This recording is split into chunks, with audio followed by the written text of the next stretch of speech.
Tout au début, l'univers s'est emballé dans une expansion exponentielle. C'est-à-dire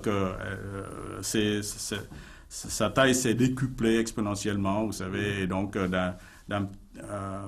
d'une taille des milliards de fois plus petit qu'un atome, elle est devenue la taille d'une orange. Et cette orange avait une densité et une chaleur inimaginables. Tout à fait. L'univers avait 10 puissance 32 degrés. Et puis, à la taille d'une orange, c'était encore des millions de degrés. Donc, vous voyez, c'est quand même encore très, très chaud et très dense. Et alors, à mesure que cette orange grandissait... encore, oui. L'univers se dilue et se refroidit. Et c'est ça qui permet la complexité. Parce que quand l'univers est très chaud, la complexité ne peut pas se produire. Parce que, qu'est-ce que ça veut dire chaud? C'est-à-dire des mouvements qui sont très violents. Donc, quand la température est très élevée, les atomes s'entrechoquent. Et chaque fois qu'il y a une structure qui se construit, elle se brise tout de suite à cause des chocs violents. Mais à mesure que l'univers se dilue, se refroidit, donc cette matière peut se combiner. Par exemple, les quarks peuvent se combiner 3 par 3 pour former des protons. Donc, il y aura des protons, des antiprotons, des électrons, des anti-électrons, etc. Donc, ça donne naissance à la matière, finalement, telle qu'on la connaît. C'est ça.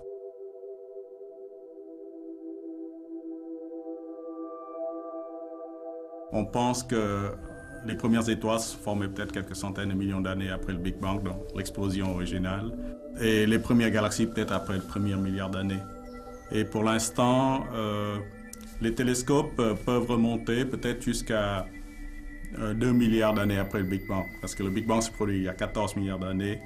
Et les télescopes, bien sûr, deviennent de plus en plus grands, et en devenant de plus en plus grands, on voit de plus en plus loin. Donc c'est comme ça qu'on remonte le temps. En fait, les télescopes sont vraiment des machines à remonter le temps, et c'est comment on reconstruit l'histoire de l'univers comme ça.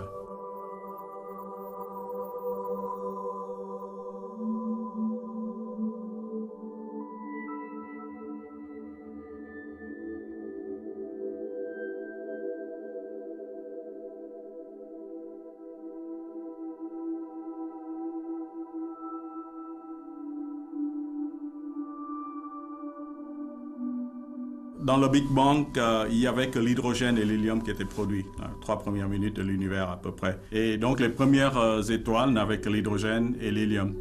Et en fait, tous les éléments lourds dont nous sommes faits, dont la vie est faite, qui permet la complexité qu'on voit autour de nous maintenant, ont été faits plus tard par la chimie nucléaire des étoiles massives en fait. Et donc ces premières étoiles, il n'y avait pas encore de métaux. Par métaux, je pense au carbone dont notre corps est fait, l'oxygène que nous respirons, enfin l'or que vous portez à vos poignets, etc. Et puis c'est seulement après que le milieu interstellaire donc, a été enrichi par l'alchimie nucléaire de ces étoiles massives. Et donc, tous les éléments lourds sont faits donc, par les générations successives d'étoiles. Donc le Soleil, par exemple, est une étoile de la 3e génération.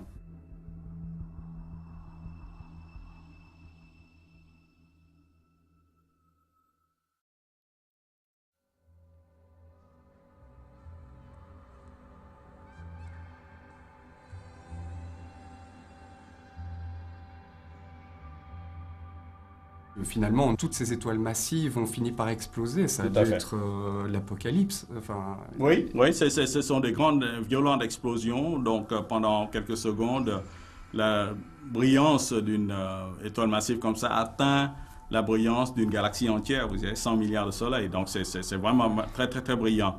Et justement, donc, elle expulse ces étoiles massives, les produits de la chimie nucléaire, et ça ensemence donc le milieu, pour l'instant intergalactique, mais bientôt interstellaire quand les premières galaxies se forment.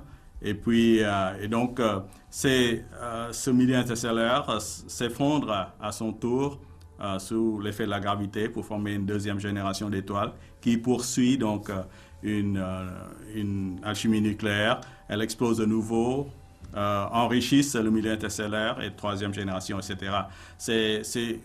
c'est un constant cycle de vie et de mort. Les étoiles vivent, naissent, vivent et meurent sur des cycles de millions, voire de milliards d'années, comparé bien sûr à une vie humaine qui ne dure que 100 années.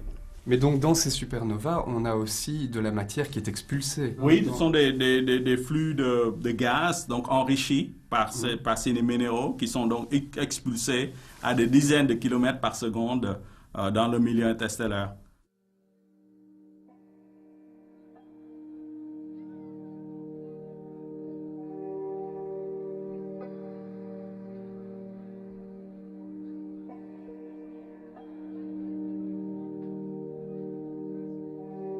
Les premières galaxies ne ressemblaient pas à nos galaxies actuelles. Non, ce sont surtout des galaxies naines, vous savez, des galaxies 10 fois plus petites, peut-être au lieu de 100 000 années-lumière de diamètre, peut-être 10 000 années-lumière de diamètre. Et on pense que ces galaxies naines se sont assemblées par un processus hiérarchique. C'est la gravité qui les attire pour former les belles galaxies qu'on voit maintenant. Donc, par exemple, notre Voie lactée a cannibalisé plusieurs galaxies naines. Elle est en train encore de cannibaliser plusieurs galaxies naines. Par exemple, les nuages de Magellan, par exemple, qui tournent autour de notre Voie lactée, est en train de tomber dans la Voie lactée. Donc, dans quelques milliards d'années, elle va être intégrée à la Voie lactée. Et en fait, maintenant, vous savez, beaucoup de galaxies, on voit à leur centre justement des trous noirs. De la masse, dans notre galaxie, par exemple, la Voie lactée, il y a un trou noir d'1 million de masses solaires, 2 millions de masses solaires. Au cœur de la galaxie. Au cœur de la galaxie. Et dans d'autres galaxies, peut-être des trous noirs qui atteignent 1 milliard de masses solaires. Et donc, qui dévorent la galaxie de l'intérieur elle dévore seulement les galaxies, les étoiles qui sont au centre, qui ont le malheur de passer trop près de l'emprise de la gravité. Non, mais les étoiles comme notre Soleil, par exemple, non. Parce que notre Soleil, quand même, est de l'ordre de 30 000 années-lumière distante du centre galactique. Donc, elle ne va pas être dévorée par le trou noir qui se trouve au centre.